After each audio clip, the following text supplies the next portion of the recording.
afternoon. Welcome to the Public Works Advisory Board meeting. Casey, would you call roll call for the members, please? Yep. Chair Kelly. Here. Vice Chair Herman. Here. Board Member Ruppel. Here. Board Member Faya. Here. And Board Member Zaring. Here. Chair, we have quorum. Great. On the agenda, can I get approval of the agenda for tonight? Move to approve. I second it. All in favor? Aye. Aye. Item number 3, approval of the minutes from January 13th. Are there any questions or additions or subtractions anyone wants to add to it? I move that we have the minutes approved. I'll second that. All in favor? Aye. Good. Visitor communications, Casey? We have one visitor communication today. Okay, great.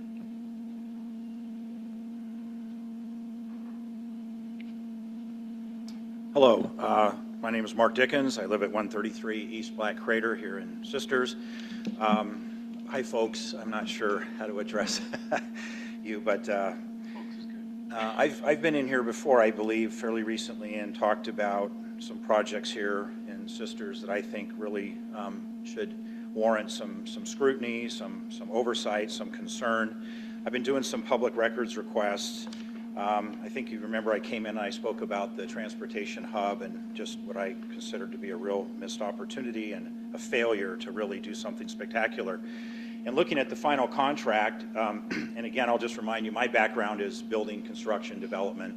Been a licensed contractor, worked in probably 24 states, been involved in several hundred projects. I'm doing a big 60-acre air park on the East Coast right now.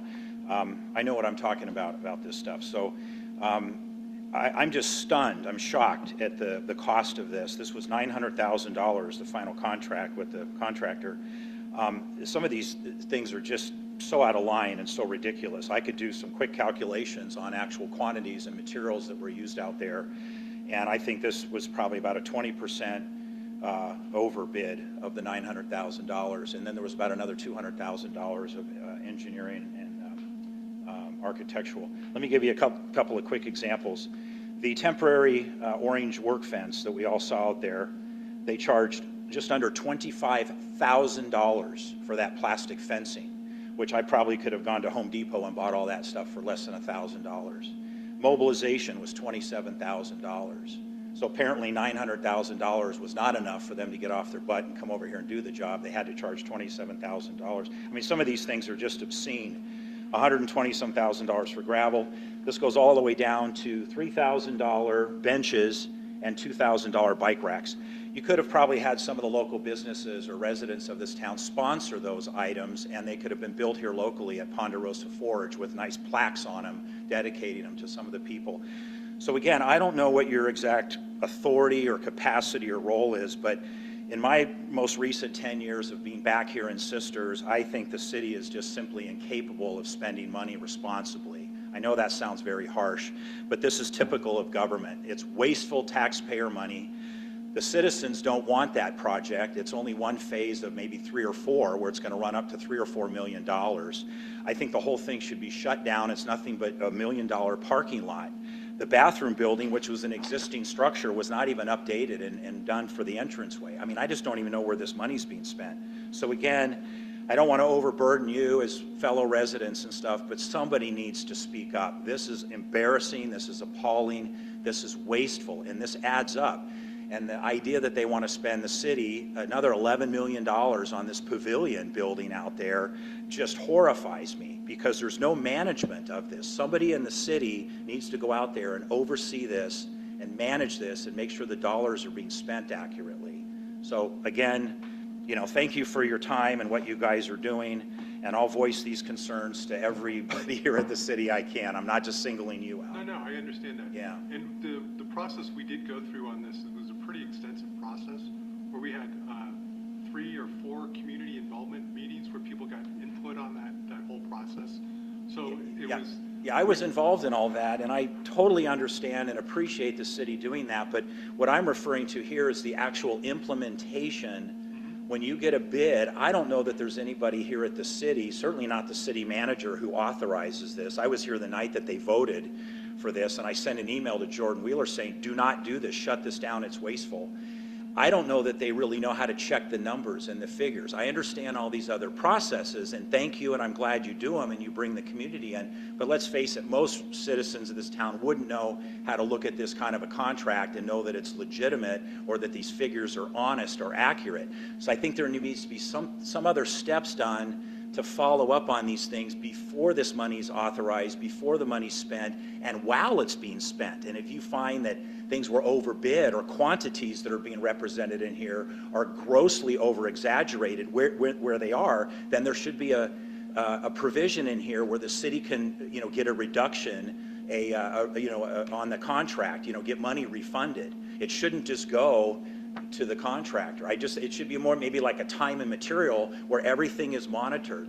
But there just should be a better way to spend this money. This just adds up, and it's just a shame to see the money wasted. Even the money on the benches and the bike racks, that's tens of thousands of dollars that could have been saved, and Ponderosa would have probably built them for free, and then that money could have gone to the school or something. Sure. So it's just, I was at all those meetings and it still didn't make any difference. So that's why I'm frustrated, because I've voiced my concerns about this from day one. I get that, Mark. And, Yeah. as our role as the Public Works Advisory Board, what we do is we advise the city along the way Yeah. how to move forward on it with the expertise that we have on our board itself.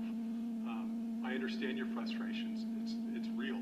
And I think this is more of a council issue that the council has to address the procurement progress. And I don't know how the procurement is specifically set up. There's contracts can be set up on a T&M basis, but that's, I believe, tied into the city's bylaws and how they procure contracts. So there'd have to be some type of change in I think the city's bylaws to make those changes. Yeah, you could have a modification to a fixed bid contract where you're estimating quantities, and then the contractor has to submit receipts for actual, let's say, how many yards of gravel purchased. Sure. And if it comes in under, then that difference needs to be credited back, because obviously they overinflate these things just outrageously. Sure. And I don't think anybody knows how to check them until the project is underway or they've already now committed to spend that money. So I just think there should be another way of structuring and a smarter way to spend the taxpayers' money. I totally agree with you. Yeah, but anyways, I appreciate your input, and Yeah. thank you for having the discussion. It's really important. So again, thank you for the opportunity All to right. speak. Thanks, Mark.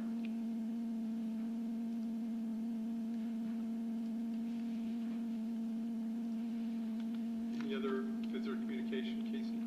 No. Okay, great. Let's move on to the board business of the Edgington transmission main. And Paul, one of the things that, to help us give context on this, I was wondering if you guys could give us sort of like a 30,000-foot view of how the whole project's going to work, and so then we could drill it down to this specific portion of it, because I know in the pipeline's one of the portions of it, the building of the reservoir is another one. How do we integrate it into the loop as part of it? How the water is going to flow in it? So if you give us sort of an overview on how all that is, so we can see how this fits into that context. Right? So, Lori? Yes, I got hold of Paul right before the Okay, meeting, and great. the city would Great. So that's how let's help start. us, how this relates to the rest of the master plan, and Sure. yeah, thank you.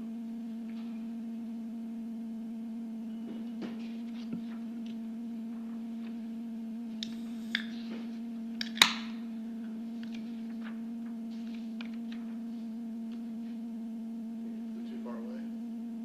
There might be a bit of a delay between what's on my screen and what's shown up there. Oh, Go off my screen. Okay. So this is a GIS picture of, yep. looks like 30,000 feet, Pretty close to it. Good job. somewhere near there. So what we have here is we have our reservoir down here. And right now we have a single 12-inch line coming to what we call the Whitechoose Creek Junction. So right before we cross the creek, we have a 12-inch T with the 12-inch feed going into Pine Meadow Village. And then the existing, this was put in 2002. the original 12-inch line comes under the creek, across the main line road or the Brooks Scanlon Road, and then out to Three Creeks Road, and then down straight into town on Elm Street. So part of this project, when we were looking at the master plan and running flow models, mostly for fire flows with different scenarios in town, we determined in the 20-year planning period that this 12-inch line right here would not be sufficient to carry the amount of water we needed to up and down the hill to the reservoir, plus a new 2.2 million gallon reservoir that's going to go right next to the existing. So we looked at different options. Does it make sense to upsize this line all the way into town? Well, when we do that, we would be taking the line essentially offline, which is an issue. Because when our well pumps fire up and the reservoir calls for them to run, they will pump whatever they're designed to pump or adjusted with our VFDs. And that well pump will feed town. Anything that town is not using will go back up the hill and fill the reservoir until the reservoir reaches a full point, and then it'll shut the pump off. If we took this offline, we'd run risk of overpressurizing the system. So it's essentially not only storage, but it's a relief valve for the system. So the thought is to build this new line coming down Edgington Road, and there's a couple reasons for picking Edgington Road. One, less impact to trees. We're in an existing roadway, and we got a nice connection to the west side of town. What we learned in the flow modeling is it's not deficient, but our lowest fire flow in town, minus a couple small lines over here in the edge of the pines, was out here on the west side of town. So looking at feeds into town, we got one pretty close to the center here. We got one kind of on the east side with Elm Street. This will give us a nice connection on the west side and increased fire flow abilities. So working with the Forest Service, working with the road district, we're able to come up with what you're going to see today, a designed 16-inch line up Edgington Road to just inside the reservoir here that will allow us to not only provide additional fire flow capacity to town, but better circulation, better pressure, better fire flows to the west side of town. It also allows us to replace this water line, which is a future project in the master plan. Okay. Mostly because of age of the line. It goes back to the 60s. Pipe type, concrete asbestos. A transite pipe, which is very popular back in the 60s, 70s, and 80s. But also the size of the line. It's 12-inch. This will be a 16-inch line as well. So at the end of the day, when we have this new 16-inch transmission main up Edgington that gets replaced, it really brings our fire flow capacity to a great situation in 20 plus years out. So the flow of the water is going to flow from the wells up to the reservoir, then back down the Edgington pipeline? Is that how it's going to flow through that, or? Right now, it'll flow down all three. Okay.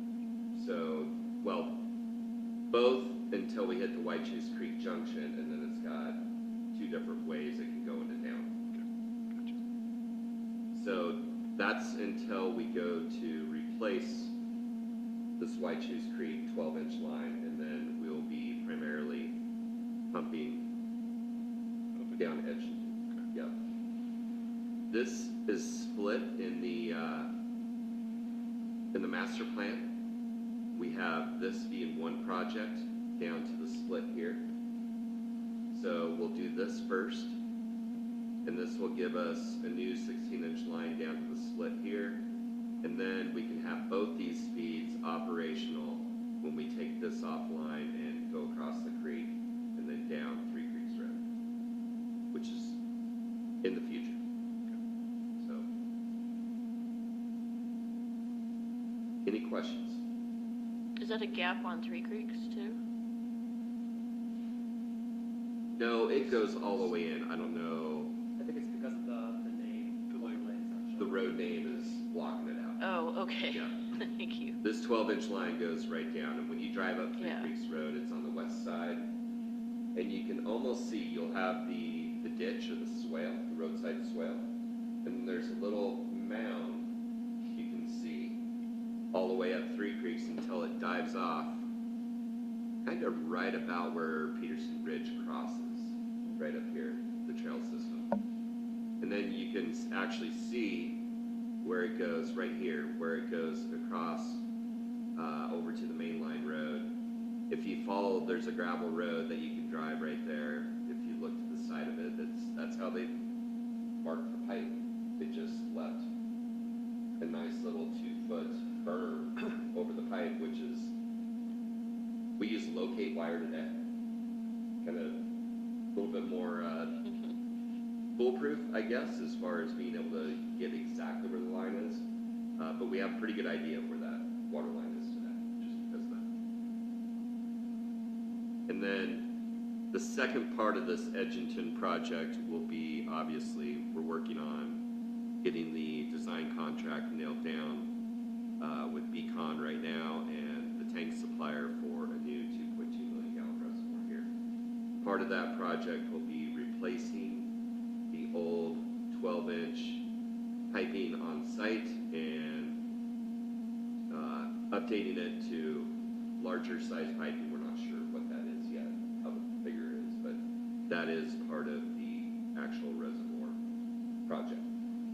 This project will bring the 16-inch line right inside the reservoir property and connect to the existing 12-inch leading the reservoir. That's the context we're looking for. Okay. Thank you. So with that, I'll pass it over to Eric. He's here to walk us through the actual Edgington design. Yeah, thanks. We got a whole set of plans here we can look through. Starting at the right at the intersection, which happens to be right at Edgington, right where the school district. I think it'd be good to actually look at the plans because you can see you got them anyway.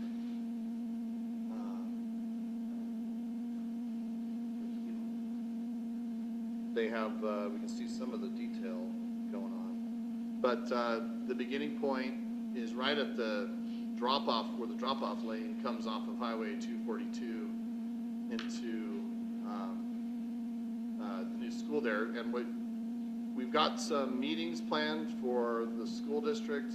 We're gonna have to meet with ODOT to talk about the crossing of the road because they recently overlaid the road. So we'll have to make sure that they're satisfied with the way that the pavement is. We go across it, we don't leave a trench that is a bump in the road. So that'll be open trench. We hope to open trench it because it's large diameter and difficult to bore. So along with the school district, ODOT, and then the Edgington Road District as well, we plan to meet with them also. So starting from, if you've got the plans there, starting from the school district, we'll tap into that line, put a T there, come across. We've got a hydrant. We're planned for a hydrant just right on, it's on the top side of the road there on the east side for purposes of blow off and for fire protection as well. We're trying to keep this pipe entirely as much as possible off the side of the road so that we do not impact the traffic in that area. That's what we want to meet with Edgington Road District to show them how much of the road is affected, and they need to obviously maintain two-way travel up that road for the duration of the project. So we also have to comply with NEPA requirements from Forest Service, so we cannot take any tree that's over 21 inches in diameter. There are some trees that will need to come out because of this, but we have to minimize those trees. Can flip through, go to other pages.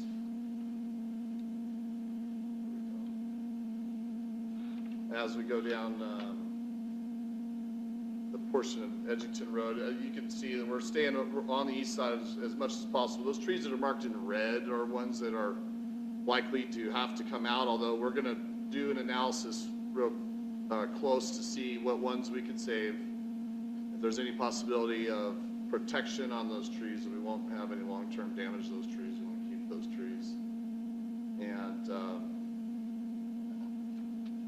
it'll generally be, though, in the ditch along the side of the road, it'll be 3 feet deep. There is a right-of-way on Edgington Road that it's actually a county right-of-way in most parts of it, and that's 66 feet wide. There's some other easements along the way as well that we went through to make sure that we have the right to be everywhere we're showing the pipe to be. When we get down on Edgington, as the main line goes around that big curve, we come to a intersection where the city has its parcel of land. And let's see, show that parcel. This is sheet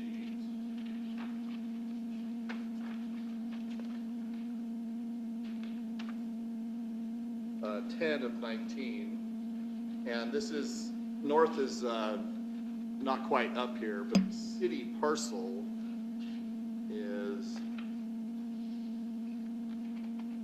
to the very top of the page here, and we are making sure to that the pipe will cross that portion of the city's parcel, so that someday in the future there is a possibility of locating a well on that parcel, and connecting into this main line there as well.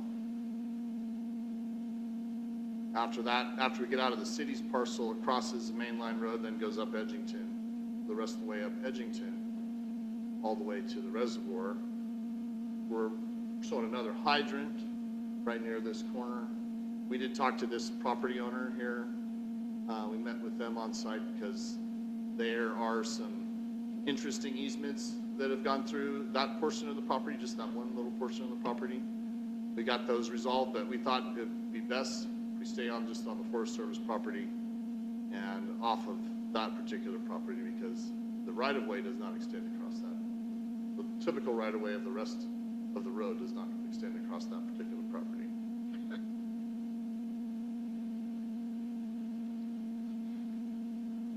We're going to be crossing, there's a little ditch in there, Pole Creek ditch. We're going to make sure, we're going to talk with them as well about making sure that that ditch stays good and functional. And then the remainder of the alignment is, I believe, pretty cleanly along this ditch all the way.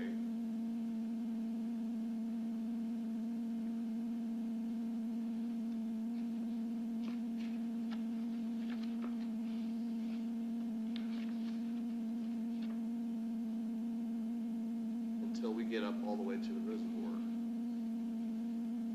This is 16-inch pipe, so it doesn't deflect it's pretty stiff, it doesn't deflect very well on a big corner, so we're trying to also minimize the amount of fittings that's necessary. We don't want to put a bunch of 45s in all the time because those are expensive, but trying to optimize that alignment, so fittings we use them only when necessary.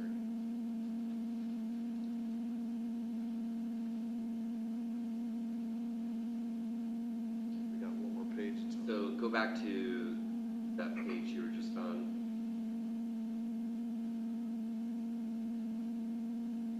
There you go. So you see Bermuda Road right there. There'll be another fire hydrant right there, strategically located for not only line flushing, but also for fire suppression, in case there's a wildfire there. How many total fire hydrants are you gonna put in? 4? We're looking at 3, and then we'll have one at the reservoir as well. Okay. Yep.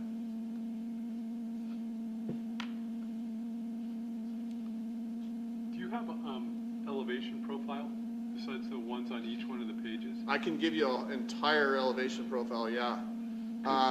The question I have is, on that, there's a couple ups and downs. It's about 100 feet, 110 feet of elevation total on it.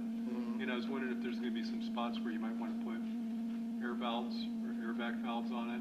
Yeah, Mike, we're working with Mike Cacavano also on this, and he's a former engineer of the city of Redmond. He lives here in town, or just out of town. And so, yeah, he recommended that we're a couple of spots, so we're talking about a couple of spots for air release. Yeah, it looks like there's a couple that where you do have a dip in there, might have a elevation Right. inside of it. Yeah. Questions?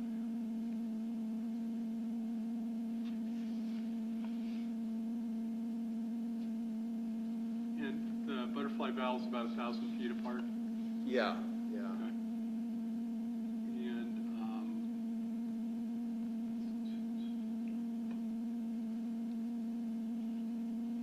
the recovery of the area, is it gonna be all off the road, or is it gonna be in the road when we're doing the construction work? For the most part, it's going to be off the road. For the part that's going to be on the road, we'll have to make sure and repair that with gravel, compacted gravel. You know, the road district spends a good amount of time taking care of that road and blading it, and they put new gravel on it a lot so it's not rutted and washboarded, and so we'll have to make sure that that is all put back just right, anywhere that we are actually into the gravel of the road. For the most part, this will be located in the ditch alongside of the road, but for the parts that it is in the road, full repair, yeah. Okay. Unfortunately, I did transient protection before in the past. And so when we're making the switches from the wells going up the hill, draining down the hill, the valving changes on it, have you done any surge analysis on that or transient analysis of that work yet? No, we have not yet. So, yeah, right now we're just looking at those valves every 1,000 feet, and that's just typical standard for as long a distance between valves as we typically want to have. Sure. And then the air releases and the fire hydrants.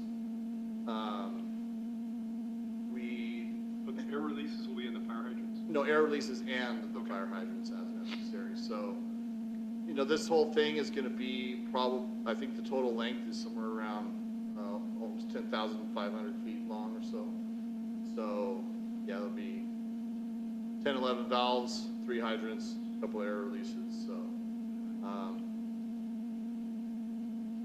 there will be some locations to isolate, not a lot, but there will be some locations to isolate, and shouldn't be too much activity going on around this pipe. And Mike will be doing a surge analysis as well, mostly with assuming the new tank online with that analysis. Yeah, yeah. Yep.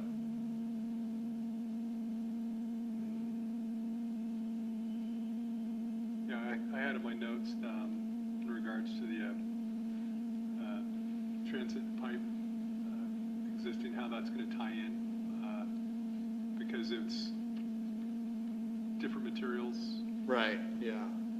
And we're going to make a detail for that, which we do not have that detail, but we have it right, it's right here on the plan on the last sheet, where the existing pipe is crossing the road at an angle. So we've got a couple fittings to make that connection, for sure, right there.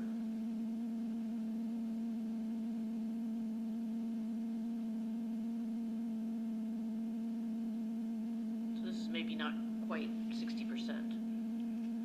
Seems like there's a few key things to finish up here. Yeah, there's several details that still need to be added to the plan, for sure. Paul, what's the time frame? I know it's spring. We're looking to do a bid in spring, and then construction completion by December of this year. Yeah, yeah. When does this go to council for an approval to bid, or has it already been approved? It was approved in the budget to do the engineering design. Okay. So we're working with them on goal setting. We'll have it in our work plan to construct in fiscal year 26-27, which starts July 1st.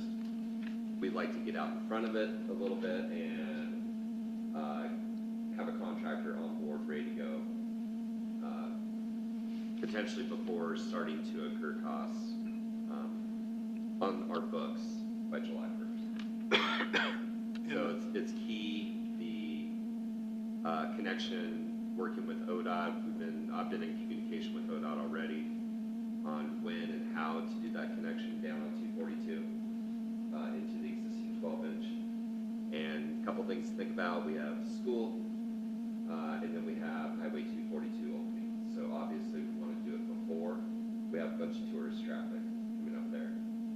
ODOT was okay with us doing the connection on the weekend, so that could help with school traffic. And the idea is to be in and out in 2 days and have a patch, permanently patched, ready to go after a 48-hour construction period. Nice. So pretty quick, much quicker than having 4 pits and a boring contractor out there at the tune of, what we paid over on Cascade was Yeah.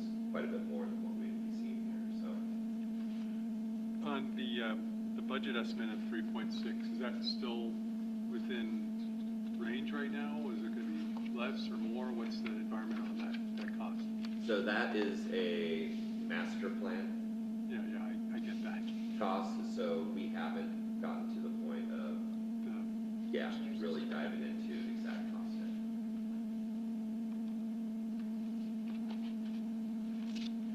yet. If the engineer's estimate comes back at $5 million,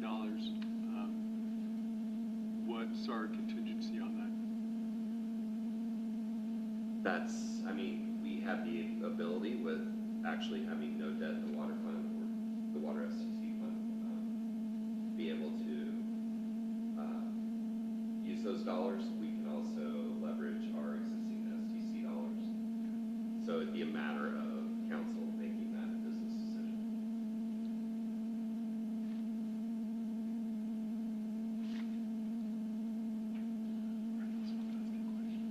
Okay, and next, Your turn. Okay, we asked really good questions. I have a couple more. So, okay, well, yeah, one of mine was the connection to the transite pipe, but that's coming, the details on that. I know what kind of complexity with that, how old.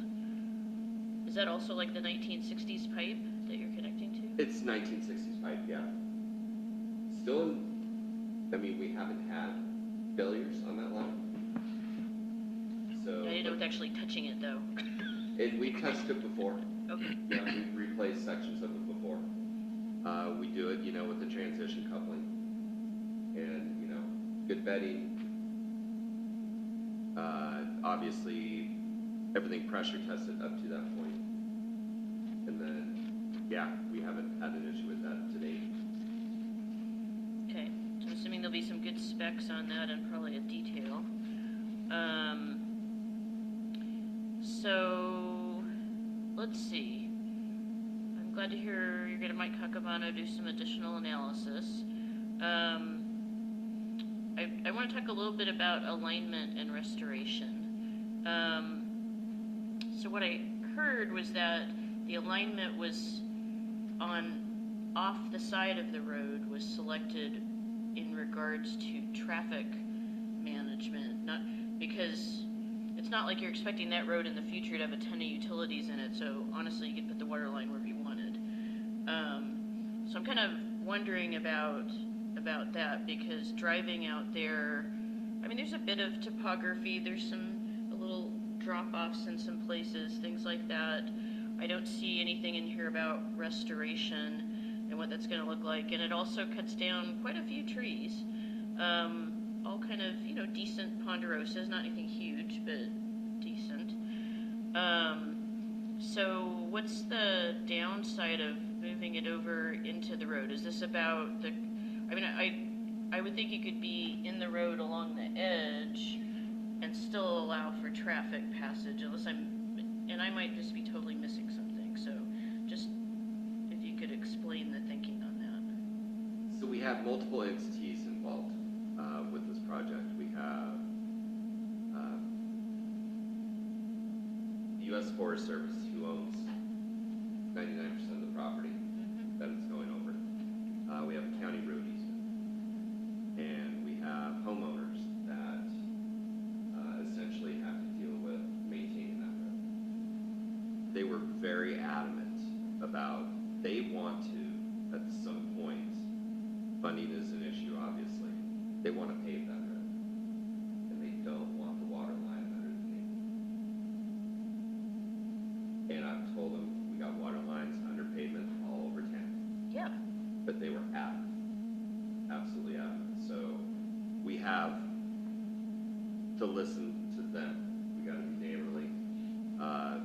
So the original pipe alignment recognized that went to the Forest Service, where the EPA analysis was done on, and it really is running up the edge of that road. Sometimes it's off a little bit, but where we have topography, we're going to have to be inside. We're going to basically be on the edge of that road. The good thing is the majority of that road is wider than what you would typically pave, which would be 12-foot travel lanes, 24-foot wide road. The roadway's wider than that, so we can get away with having it the edge and keeping it out underneath the pavement. But yeah, it was really just a very loud, vocal saying we do not want that water line underneath the pavement. Wow. Yep. That just seems so opposite to me. Yep. Disagree. Okay. Yeah, because my preference would definitely be in the roadway, and Absolutely. if I were them, why not have the city give you better base for your roadway out of this project? It'll save them money and maintenance over time.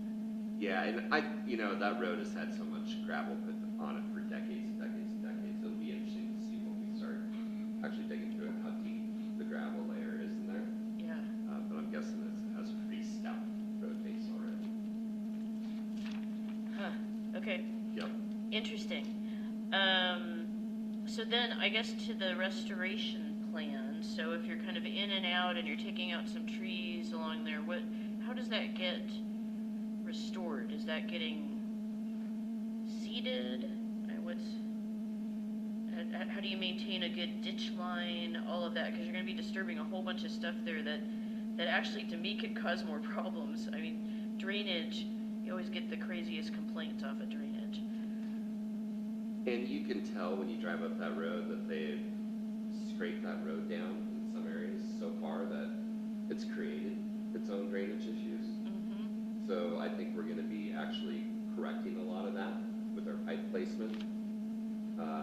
And we're going to be regrading the edge of that road and adding gravel.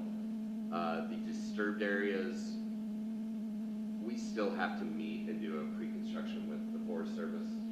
And at that point, we'll get exactly what they want. Do they want a hydro seed? Do they want nothing done and brush piled? We can't remove any of the logs. Everything's got to be stacked.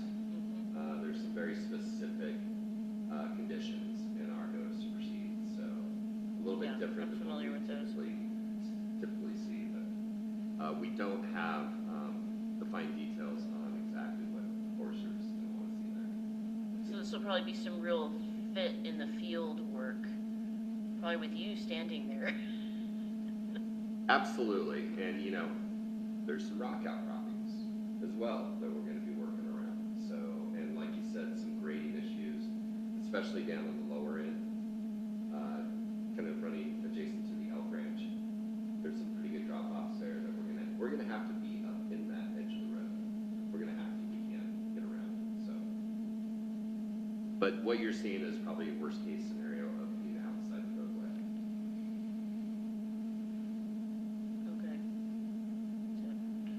adjustments to come. Minor adjustments to come, yes. There will be, it's, even with the trees, I think there's, we're gonna have to take a closer analysis of the trees, because some of the trees that are shown in red will be saved, I'm sure, so. That's what I wonder, like, the same people who are saying don't put the water line under our road, are they gonna say don't cut down any trees? I mean, have they seen this? They haven't seen the actual, this set of plans here. They saw the preliminary alignment that the Forest Service saw, or worked off of. Not with the little We red didn't X's. hear the concern about the trees. I don't know if they, they're so involved with fuel reduction that they might see that as a benefit, potentially. But it's going to be a little bit of a give and take on how we end up with pipe alignment working with that road district, for sure. So do you have to get approval from the road district? We don't necessarily have to get, It would be nice. we're just trying to work with them. Yeah. Yeah. Okay. We're going to be impacting them. Yeah. This is their road. They spend the money maintaining the road. It comes out of their dues. So, but regulatory-wise, no, we're not. That's what I wondered. I'm just curious, do you think they're educated on the benefits of having the water pipe under the road? And is there any additional outreach that could be done there to convince them that maybe it's a good idea to have it under there and present some data or? They're pretty locked in.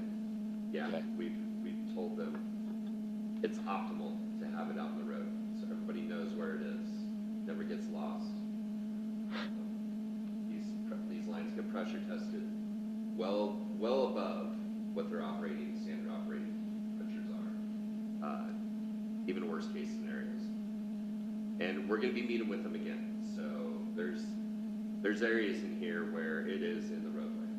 We can't avoid it. And the most interesting one, if you can go up to where we're making the 90-degree corner, or close to 90-degree corner at the Brooks Scanlon Road.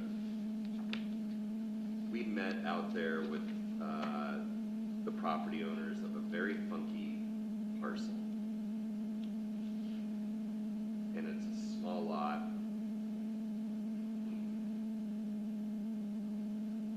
So you can see the lot right there. Can you hover over the lot? I think it's not very big. Maybe quarter acre, half acre. But it does go over actual Edgington Road. And there is a 66-foot easement across there. There's obviously main transmission line, electrical line, CPC line going through there. And they were just adamant that our water line not touch their property. Period. Wow. It's not usable property to run up the road. It's just not. But yeah, there was, we'll get lawyers involved. Yeah, there's got to be history there with no right-of-way also. That was a Brooks Scanlon thing that was somehow broken off prior to the creation of the right-of-way for the mainline road. Huh. So it's kind of difficult. You can see the pipe alignment to work around that. Yeah. It's not optimal. You're losing a bunch of trees. Yes. Having to deal with an irrigation ditch. It just doesn't make a lot of sense. But, we had Eric and I and Mike Cacabano out there, and it was an absolute no deal. Super fun. One last question, just particularly because you're on this sheet. So you have the irrigation ditches there. And I see that just has the standard 3 feet of cover under those, just like everything else. Does that section need any additional protection? No, we cross multiple irrigation ditches going down the actual white juice alignment, and anytime we do that, it's literally just reestablishing the original ditch profile and then putting in new sealant, new bed pipe through there. Okay, so no sleep. It's not carrying enough water to warrant having to sleeve it or anything like that, so it's pretty small. Thank you. And addressing that is a condition of the NEPA, so we're going to talk with the Pole Creek folks and present that to them as well. And then we will have a connection right there, somewhere on the corner where we'll come off with a 16-inch T and a stub for well 5, which is planned for that 10-acre parcel. We haven't determined exactly where on that 10-acre parcel. I mean, it makes a lot of sense to have it as close to this transmission main as possible.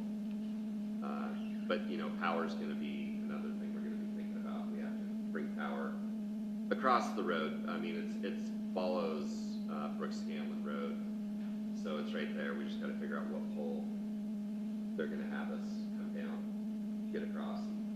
That'll have an effect on where that well goes as well.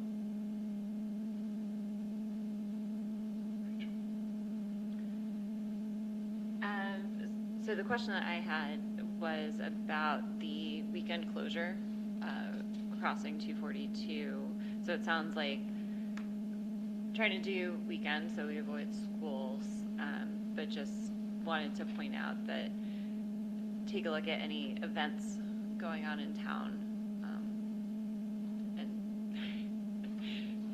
pick which one would have the least impact. Because if we're looking at summer, fall, it's like there's something going on.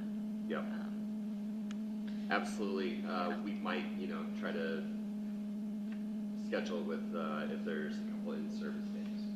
We can do it. So we know we don't want to be crossing that road with school traffic, though. Yeah, great. Probably give the Blazing Saddles and Eurosports a heads up what's going on that too. They send their bicyclists up there all the time. There's going to be, we will divert all bicycle traffic over to McKinney Duke and around. No, I thought about that too. And I mean, it's the month of June before 242 opens. That's the main user of that system is bicycles. Yeah.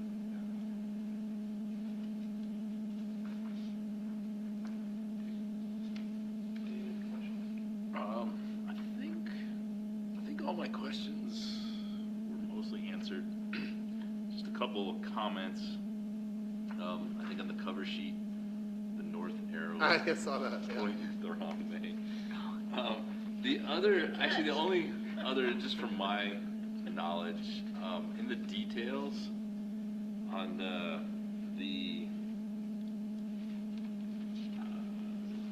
details, I can't read the trenches details. Mm-hmm. On the Class C, what is the pipe zone? Pipe zone is the area which is just 12 inches up above and below the pipe that is, I can't even read it right now. But, I can't read it. we have some different bedding requirements for the preparation of the rock right below and above the pipe. Because of it being Class C. Yeah, and because above that zone, there's the compaction is not exactly the same once you get up higher in the column above the pipe. You want gravel around the pipe to give it structural support. Yeah. We will be doing some specifics with some of the cross sections or these trench details for the areas like you mentioned where will be on the side slope of the roadbed, and then depending on what Forest Service wants to do as far as reseeding on the surface as well. So we will will do a refinement of an extra detail for that, as Brent said as well. I'm also glad to hear that you might be revisiting the trees. I counted like 90 some trees, but then I heard the complexities of in the road, off to the road. And Well- so I understand some challenges there. And there's some, sometimes you can be a certain distance away from a tree and the tree can be fine. Sometimes if you're that far away from the tree, you're gonna injure the tree. So, and sometimes it depends on how the contractor operates around that tree. So, there's some things that, if it's a certain distance away, we typically assume that the root zone is about the same as the crown of the tree. We measure the crown of those trees. So depending on how close we are, we will certainly save all the ones we can. And I'm sure there'll be a little bit of refinements of this alignment as we go to the final plans. Will you have an arborist involved then? We've not involved an arborist, just want to stay away as much as the crown. You think we need to go further than the crown on some of these? Arborists that are going to be intimately involved with the project are our local ranger district. Oh, For sure. Madison and her crew will be on the ground while this project's happening. I don't know if on a daily basis, but regularly, at least from what I was told. nice. And getting back to backfill, there'll only be a short section that's actually under asphalt, which is down on 242, which will be either Class B or Class C, depending on what ODOT wants to see. The rest will actually be Class A backfill, which is just screen native, 3-inch minus essentially, going back in over the pipes up. And this will be taped for marking. Are you doing any other sort of markings, like particularly that crazy spot where you're off of the road alignment and then turning 90 degrees, or? Yeah, we'll have delineators anywhere where what valves will be protected with concrete pads around the valves as well, but they'll be delineated. Every valve will be delineated. Yeah, we might do crazy things out in the woods over the top of that pipe. Yeah, it's the only real way that we can keep track of our existing pipelines that are running cross country is go out there, you'll see some blue delineators from here. How do you address the issue of, on the fire hydrants, people coming and filling up their tanks? Issues, are you gonna have them locked up? They'll be locked up. Okay. Yep. So the Forest Service, ODF, and Sister Camp Sherman will have keys to it. You have to. Because I just see those guys spinning those valves open and closing and smacking the pipes up pretty good, so. Yep. Just like the fire department does. Well, and yeah, yes. Stop. As fast as possible. That'll be another part of the flow analysis that Mike gets into is exactly what kind of flows we're going to see on that line with either gravity flowing from the reservoir or with pumps pumping in town. Because, when we're gravity flowing, obviously we're losing elevation as we go up the hill. So that Bermuda fire hydrant could, gravity flowing could have pretty minimal pressure. We got to make sure all times it's above 20 psi. So that's key. Mike's going to have to engineer that. So that hydrant could potentially have to move downhill depending on what kind of head pressure you can get out of that. And then the hydrant up at the reservoir where you'll have times of very little pressure, we'll actually have a pump that will be hooked to that hydrant. I know this is probably one of the next phases, but do you worry about any water quality issues at that reservoir if it stagnates over time? Because on the new reservoir, it's really going to be dependent on how you pipe that reservoir and make sure that you get a good mix on the waters on that. Yeah, we've had discussions with the tank designers on whether there's going to need to be mixer in that reservoir. right now we get such quick turnover that that water is not sitting in there very often. We're running, you know, off the top 40% of that reservoir. So it's filling about, right now, about every 32 to 36 hours. So, but great point.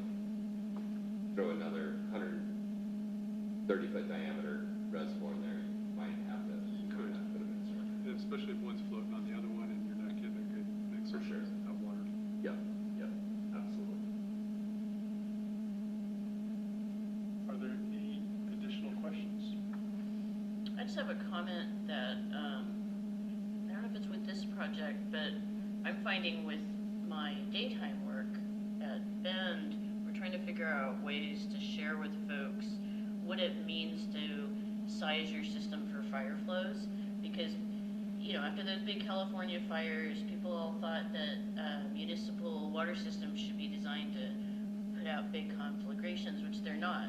The fire flows are for, like, putting out a couple of house fires, having enough water for that, in addition to supplying what you need to supply on a demand basis. So we've been thinking about messaging in that regard. So just a thought that, you know, as you build these things and people hear words like fire flow, they have a different picture in their head. They do. Yeah, what we that's do. a great point. I think it would be very beneficial to the community to know what our existing capabilities are and what our future capabilities are going to be with these improvements. With the caveat of, hey guys, this still only allows us to open, you know, 3, 4, maybe 5 hydrants. Oh, Right. because we still have to feed town. So, yeah, to be able to get that message across would be interesting. I'd like to, yeah. It'd be interesting to Maybe see you're right now. what you could share, like, so I know during the flat fire from my neighborhood, Whitejuice, when Avion's water system was down, because the electricity was down, and all these trucks were driving into Sisters down by the airport and filling up, and then driving back with the water. Lots of things to talk about there, but I think they were doing that for a couple of days. Oh, yeah. So I wondered, like, something like that, is that a good scenario to share? Is like, what stress did that place on the system? We were very involved with where they were filling up, so we were able to channel them. It wasn't a complete free-for-all, mostly because the ingress, egress was one road, right? And they were hitting that first hydrant coming into town, you know, the first couple of hydrants. Even though we had a perfect one set up right around the corner, but, you know, we were out there, we had Sisters Camp Sherman helping us out with that. You know, having meters set up at strategic locations. We didn't have that full chaos where people are just opening up hydrants all over town, Right. being engulfed, you know. We were able to keep it to one area specific, and also that's where our source, primary source was right there where they're filling trucks. So that helped as well. We actually didn't see multiple wells kicking off. We were able to get away with just our primary source supply during that time. So Wow. we may have had well 2 kick on just a little bit for pressure, and then shut off. Paul, I'll ask you a question. What question didn't we ask that you're surprised about? What our level of involvement of repairing the road is going to be. So we're going to be on the edge of the road for construction, but we're going to be having loaders, and excavators, and, you know, we're gonna damage that road. So in the master plan, actually, there's a budget line of $60,000 for road restoration. I don't think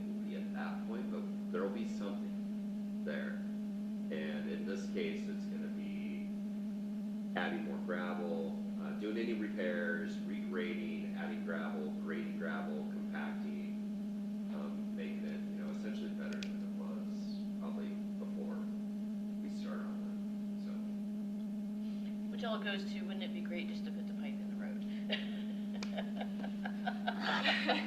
Sorry, just to belabor a point. No, I am with you. Yeah. What do you want from us right now? Do you want us thumbs up to proceed, or what are you looking for from the advisory board at this point? Just a head nod that you're okay with, obviously the project direction we're going. We heard some feedback today, obviously. Trees, pipe alignment, restoration, and obviously the fine details of connecting to existing lines. And then feel free to, if there's anything that you guys think of, email me, and I'll forward to the design team up there and might let them know. But a head nod of, you like the direction it's at, so it'd be great. We have a head nod? I can do that head nod. Yeah. Solid to me. All right. Keep moving. Hey, John was online as well. Yeah, I'm sorry. still there. Yep, I'm still here. John, do you have any questions? I'm sorry. No, it all looks great. Yeah. Thanks for checking in. Eric, Head nodding. head nodding. Head nodding. Eric, thanks for your work and coming this evening. We appreciate it. And we'll let you know how the conversation goes with the road district when we meet with them. We were shooting for sometime this month, but there was one of the board members that was not going to be able to make it. He's going to be out of the country, so it's probably going to be March. Any other business? Casey? Paul? Jackson? Just give you a couple updates construction-wise. So we're getting ready to come out of the ground over on West Side Pump Station. They were just wrapping up all of the pump station piping work today. And then they'll be backfilling and pouring the floor of the pump station hopefully next week. It's an 18-inch slab over that precast wet well. And then we'll be going vertical. So Nice. with that, pumps have been ordered, generators have been ordered, control equipment is finalizing the design and submittal process. That'll go pretty quick. And I think we're looking at having pumps here hopefully within the month of March. So that's really big. And with that is the slide rail systems and everything else that goes in that well. So yeah, that's moving along. Road Street Pump Station. So the plan is to do the improvements down there while we have West Side operating. So we're taking half the flow off that pump station. But we're working through we're about 60% plans on that and getting the bypass pump station details figured out right now. What we're going to end up with is bringing in basically a precast wet well, whether it's fiberglass or concrete, and it'll be basically just a top of the ground pump station. It'll have 2 pumps. We'll hot tap our existing 12-inch pressure main. We'll connect to it there, and then we'll divert the 24-inch line into that wet well. And it'll be operationally tied into our telemetry system. It'll have alarms on it, so should have redundancy to where we can comfortably take the existing building offline. We got to get in there, do concrete work to the inside of the wet well with the new pumps. We're going to reline that wet well as well. We're trying to think, how do we do this for 50 years and not have to come back? So that's the idea. We'll be moving the generator outside. It's actually going to be a new gen set that we're going to get. We looked at using the existing that's 25 years old, same thing, same mindset. We're going to the trouble, let's just buy a new generator down there. And then we'll take that existing generator up to the treatment plant and hook it into, what we'd like to do, hook it into our lab buildings so we have backup power up there. And then we're looking to do that as soon as we have West Side online and we put it out to bid. We're going to go ahead and do it. We're feeling comfortable with the solution of having the wet well, temporary wet well, and pump station in place where we could, construct this during the summer. Will you have odor control issues at that temporary pump station? What's that? Will you have odor control problems at that temporary pump station? I don't think so. It'll be sealed. So, yeah, I don't think so. Okay. Any more than what we have, because we got a ventilated building now. So it's not too bad.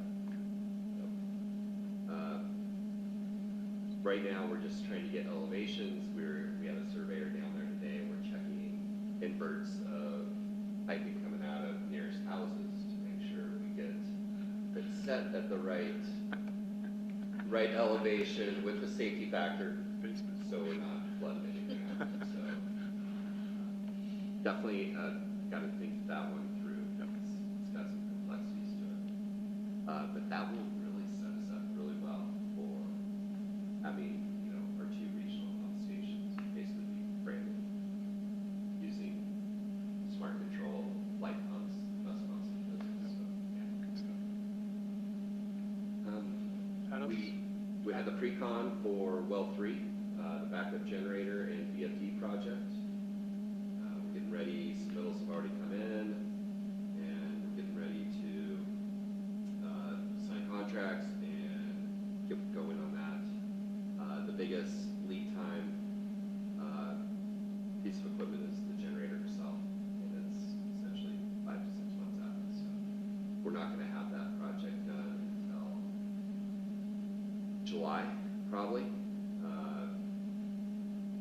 We're hoping, and we think we can do it. We're already working on getting the new service in place, getting the new conduits run, and working with CDC to get the new feed lines in place, to where really all we got to do is do the switch over from the new service to the equipment, the disconnect inside the building, and I think we can do that in a day or two. So that's about as long as we want that pump offline, obviously during the summer. It's one of our main pumps, but we can do it pretty quick. We have everything ready to go. So. And then well 1, finally starting to finish up with the county land use process. We got, would you say that was an approval today? That was. Okay.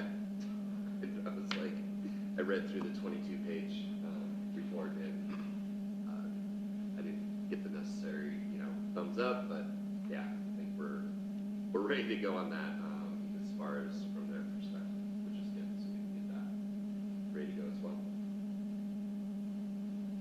Anything else, Jackson?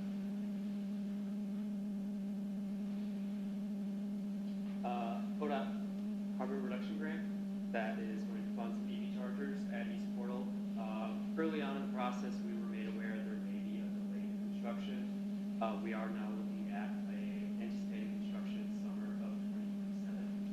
It's kind of a perfect storm of a couple staff switchovers at the ODOT level, and then EV funding at both the state and federal levels. That kind of delayed this project a bit, but we're still on track. We're still meeting regularly with every project manager, so delayed, still on its way. What's the status on Adams Street? We are out to bid. Bids close on the 25th or 26th? 25th. And at that point, we'll have a better understanding of what price is going to be. So looking forward to that. Yeah. Yeah. Yep, and we'll have Camp Polk out to bid potentially by the end of the week, if not early next week. So that's multi-use path Great. from Barkley out to Sunridge. Any board member comments? I'd just like to indicate support for good staff here. And knowledge of public procurement processes and public contracting and all of that, and that public contracts typically are low bid, and it's about the bottom line, not individual line items in a contract. Contractors will choose wherever they want to pad their numbers. And it's in different places, and I'd just like to indicate understanding of that for staff. Appreciate your work. I also like to comment, thanks to the board members that did the signage review on a short, quick basis. Got back, that was pretty awesome. Everybody looked at that. A lot of signs in this town. Yeah. So, but it was good that everybody got back on that. That's pretty cool. Thanks, work. Appreciate it. Yeah, hopefully it was helpful, and hopefully it'd be great to hear more as that progresses. Yeah. I don't think you're done seeing. I know we're not. I know we're not. Careful what you wish for. I want a sign field trip. Sarah, do you have anything to add? I will say, I think Albert Jackson alluded to it, we're doing goal setting next week. If you're like super interested, the tax bill come out on Friday, you want to peruse that, and you have feedback, you're welcome to reach out to me or anybody else. The process is generally that we do a day next week, and then it'll go into, a box somewhere and come back out, that'll look a little bit cleaner and ready for prioritization kind of behavior. And yeah, so if you have feedback at any point in that, love to hear it. I know I'm sure Paul and Jackson have to listen to, but this is kind of where we make the decisions of, it's not that, can't do everything every year. We don't want that here. Cool. We Not do. me. I'm not impressive. Staff is impressive. We do get a lot of stuff done. And you do a lot of stuff too, Sarah, so keep it up. Any other comments? It's nice to see the landscaping contractors out working on the roundabout stuff, digging holes. Filling holes, digging holes, moving dirt. What they do, they struggled with their topsoil getting acceptable to our landscape designers. Topsoil that meets their specifications. So a little bit of a struggle coming up with that perfect blend, but they got there. Good.